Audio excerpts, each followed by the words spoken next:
You're exhausted. Not from working, not from life's demands, from performing. Every room you enter, you're calculating, monitoring. Am I saying enough? Too much? Do they notice me? Do they like what they see? You laugh louder, speak faster, fill every silence, because silence feels like failure. And here's what kills you. Nobody's watching. The harder you try, the more invisible you become. Different day, same reaction. You see someone else walk in. They don't announce themselves, don't perform, don't beg for attention with stories or jokes or carefully crafted opinions. They just are. And everyone notices. The room shifts, conversations pause, eyes drift toward them without knowing why. You tell yourself it's luck, genetics, some gift you weren't given. But it's not. It's discipline.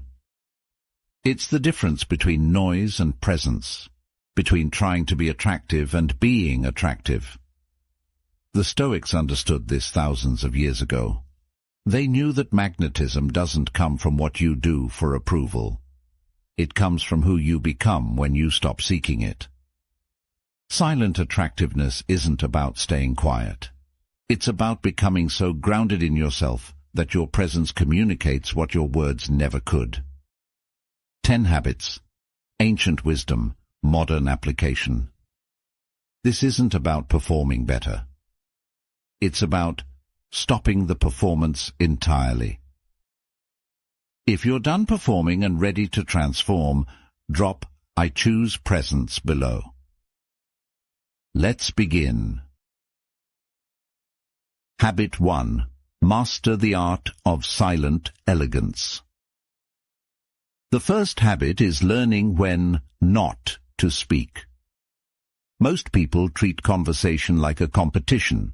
They wait for their turn, already rehearsing what they'll say instead of actually listening. They fill every gap with words because silence makes them uncomfortable. But silence is where power lives. Epictetus taught, first learn the meaning of what you say, and then speak. Notice he didn't say, speak constantly, or make sure everyone hears you. He said, learn what your words actually mean, then use them with intention. Silent elegance means your words carry weight, because you don't waste them. When you do speak, people lean in. They listen, because scarcity creates value. Think about the people who've impressed you most in conversations. Were they the ones talking non-stop, or were they the ones who listened deeply and spoke only when they had something meaningful to contribute? Here's the practice. In your next conversation, pause 3 seconds before responding, just 3 seconds. Let the other person's words actually land. Let yourself think before you react. You'll notice something fascinating. People interpret your silence as confidence, as depth, as someone who doesn't need to fill space with noise. Marcus Aurelius spent hours in contemplative silence. His thoughts became meditations that still resonate 2,000 years later. Your silence today builds tomorrow's magnetism. Habit 2. Cultivate unshakable composure. Someone cuts you off in traffic. Your co-worker takes credit for your idea. A friend cancels plans last minute. What do? Most people react. They explode, complain, spiral into frustration. They let external events dictate their internal state. And everyone around them feels it. That lack of control, that emotional volatility. It's repelling. Unshakable composure is the second habit, and it's rooted in one of Stoicism's core principles. You control your reactions, not your circumstances. Marcus Aurelius wrote, "You have power over your mind, not outside events. Realize this and you will find strength." Composure doesn't mean you don't feel emotions. It means you don't let emotions control you. You feel anger, acknowledge it, and choose your response rather than letting it choose for you. Why is this attractive? Because stability is rare. In a world where everyone's reacting, overreacting, and emotionally unraveling over minor inconveniences, the person who remains calm becomes a gravitational center. People are drawn to stability. They trust it. They want to be near it. Here's your practice. When something frustrates you today, pause. Take 3 deep breaths. Ask yourself, will this matter in 5 years, 5 months, 5 days? Then respond from that perspective. Composure isn't about suppressing yourself. It's about mastering yourself.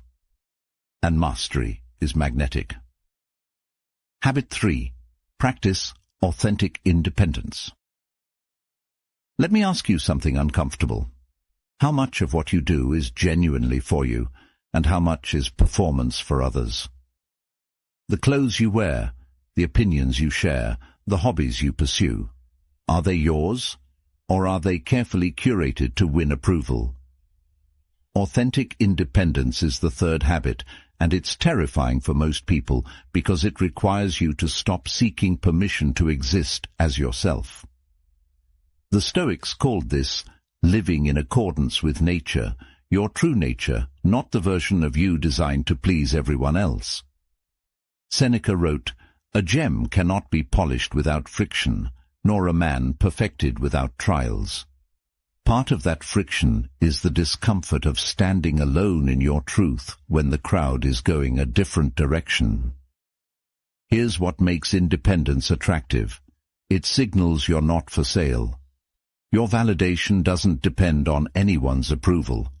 You're not changing your personality based on who's in the room. That's rare, and rarity creates value. People can sense when you need them to complete you, and it pushes them away. But when you're whole on your own, when you invite people into your life rather than desperately needing them, that's magnetic. Practice this. Make one decision today based solely on what you want, not what would impress others. Start there. Habit 4. Be fully present in every interaction. When was the last time someone gave you their complete attention? Not half listening while scrolling their phone, not nodding while clearly thinking about something else, but truly present, eyes focused, mind engaged, energy directed entirely at you. Probably rare, right? That's because presence is dying. We're drowning in distraction, and genuine attention has become the scarcest resource on earth. Being fully present is the 4th habit, and it's one of the most powerful forms of silent attraction you can develop. When you're talking with someone, are you actually there? Or are you thinking about your next meeting, your notifications, what you're going to say next? Marcus Aurelius practiced this ruthlessly. He wrote, "Nowhere can man find a quieter or more untroubled retreat than in his own soul." He understood that presence starts internally. You can't give attention outward if your mind is scattered inward. Here's what happens when you master presence. People feel seen, and feeling seen is one of the deepest human needs. You're not performing. You're not waiting to talk. You're genuinely interested in understanding them. That creates connection, real connection, the kind that people remember long after the conversation ends. Your practice. In every conversation today, put your phone away completely. Make eye contact. Listen like their words are the only thing that matters. Watch what happens. Habit 5. Embrace voluntary discomfort. Comfort is a trap. The more you seek it, the weaker you become, and weakness, no matter how you dress it up, is never attractive. The 5th habit is embracing voluntary discomfort, and it's directly pulled from Stoic practice. Marcus Aurelius would sleep on the floor. Seneca would fast regularly. Epictetus endured slavery before becoming one of history's most influential philosophers. They understood that strength comes from deliberately choosing difficulty when you don't have to. Why does this matter for attraction? Because people can sense resilience. When you've trained yourself to handle discomfort, you move through the world differently. Challenges don't break you. Setbacks don't define you. You're anti-fragile. You get stronger through adversity. And that quiet strength, it's magnetic. Here's what voluntary discomfort looks like in practice. Take cold showers. Work out even when you don't feel like it. Have the difficult conversation you've been avoiding. Say no when yes would be easier. Each act builds your capacity to handle what life throws at you. Seneca wrote, "It is the power of the mind to be unconquerable." But that power isn't theoretical. It's forged through deliberate practice. Stop choosing the easy path in everything. Start choosing growth. The person who can endure discomfort without complaining is the person everyone wants on their team. Become that person. Habit 6. Develop deep self-awareness. How well do you actually know yourself? Not the version you present to the world, not the persona you've built, but the real you, your fears, your triggers, your patterns, your wounds, your strengths. Most people live their entire lives without ever asking that question seriously. Developing deep self-awareness is the 6th habit, and it's foundational to everything else. Marcus Aurelius kept a journal, what we now call meditations, where he constantly examined his thoughts, his reactions, his principles. He wasn't writing for an audience, he was writing to understand himself. That practice created one of the most magnetically authentic leaders in human history. Self-awareness is attractive because it eliminates the need for pretense. When you know who you are, flaws included, you stop hiding, you stop performing. You show up as yourself, and that authenticity draws people in. People trust someone who knows themselves. They're wary of people who are still figuring out which mask to wear. Here's your practice. Spend 10 minutes every evening reflecting on your day, not judging it, just observing. What triggered you? What made you feel alive? Where did you act from fear instead of principle? Write it down. Over time, patterns emerge. You start seeing yourself clearly. And that clarity, it translates into a quiet confidence that needs no announcement. You just are. Habit 7. Listen more than you speak. We already touched on silence, but this habit goes deeper. Listening more than you speak isn't just about being quiet. It's about genuine curiosity. It's about making the conversation about understanding rather than impressing. Most people listen just enough to find an opening for their own story. They're not interested in you. They're waiting for their chance to talk about themselves. You feel that, don't you? When someone's not really listening. The 7th habit is becoming the opposite. Someone who listens to understand, not to respond. Epictetus said, "We have 2 ears and 1 mouth so that we can listen twice as much as we speak." Simple wisdom, rarely practiced. When you genuinely listen, something powerful happens. People feel valued. They feel like they matter, and we're drawn to people who make us feel that way. This isn't manipulation. It's genuine interest in the human being in front of you. Here's the practice. In your next conversation, ask 3 follow-up questions before saying anything about yourself. Really explore what they're sharing. Go deeper. Notice how the energy shifts. Notice how they lean in. Notice how you learn things you'd have missed if you were just waiting to talk. Listening creates connection. Connection creates attraction. Master this, and you'll never struggle to build meaningful relationships again. Habit 8. Maintain strong boundaries. Here's a hard truth. If you don't respect yourself, no one else will either. The 8th habit is maintaining strong boundaries, and it's where most people fail in their pursuit of attractiveness. They say yes when they mean no. They tolerate disrespect to keep the peace. They compromise their values to be liked. And it backfires every time. Boundaries aren't walls, they're standards. They're you saying, "This is how I expect to be treated. This is what I will and won't accept." The Stoics were masters of this. Marcus Aurelius could have lived in luxury, indulging every desire. Instead, he maintained discipline. He set boundaries on his own behavior and the behavior he'd accept from others. Why is this attractive? Because people respect those who respect themselves. When you have clear boundaries, you're not desperate. You're not accommodating everyone at your own expense. You're showing that your time, energy, and presence have value. And value attracts. Here's your practice. Identify one area where you're currently letting someone cross a boundary. Maybe it's a friend who constantly cancels. Maybe it's a coworker who dumps their work on you. Address it. Calmly, clearly, without apology. I value our friendship, but I need you to respect my time. Watch how the dynamic shifts. Self-respect commands respect. Habit 9.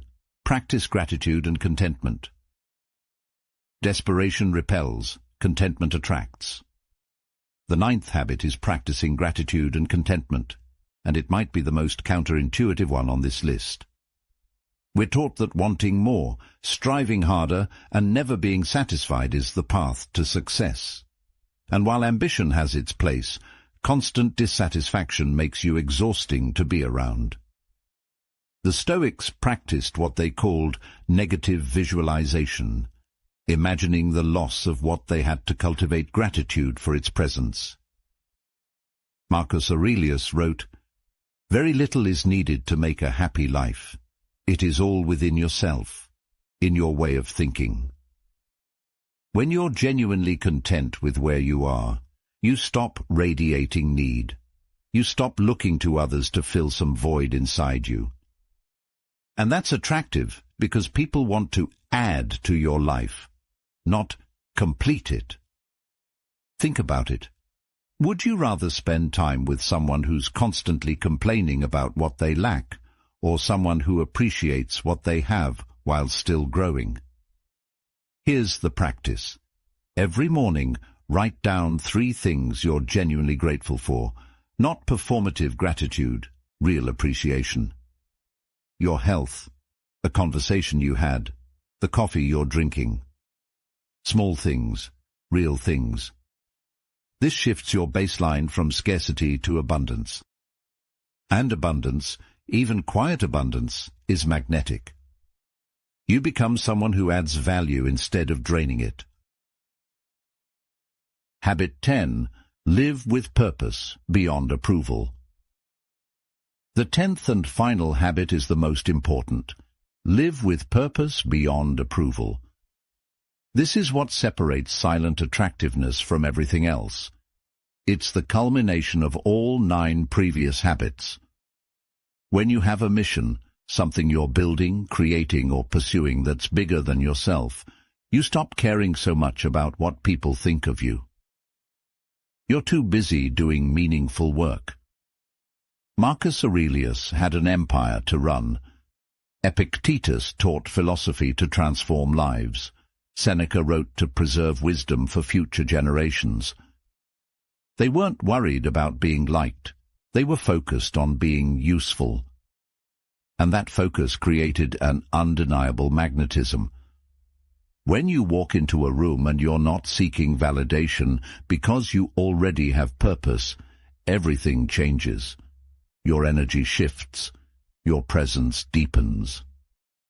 People sense that you're on a mission, and they either want to support it or get out of your way.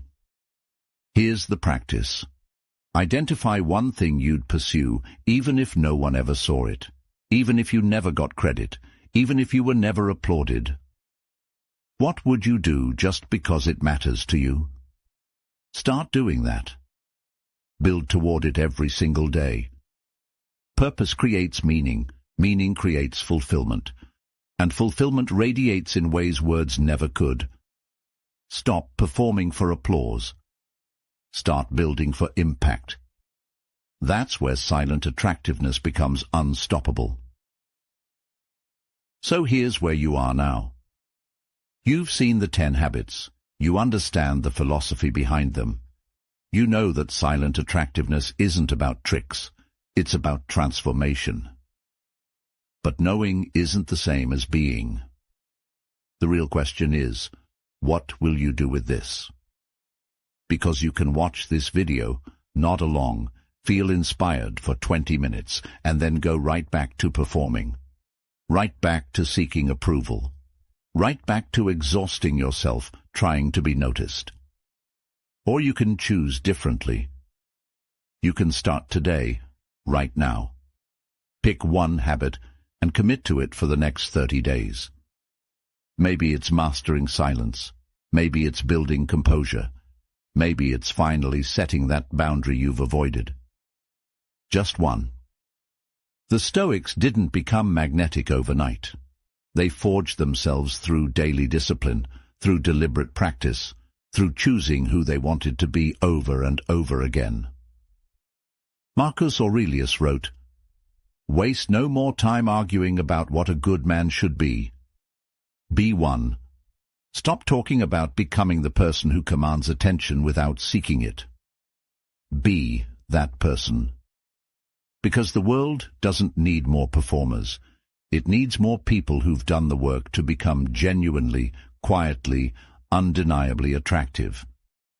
Not because they're trying, because they've stopped trying and started being. The habits are here, the philosophy is clear. Now it's your move. Stop performing. Start becoming. If you're done performing and ready to build silent magnetism, leave a comment below. I choose presence. And subscribe to the Stoic mode with notifications on, because this is just the beginning of your transformation from noise to power. Thank you for being here. Stay silent. Stay strong.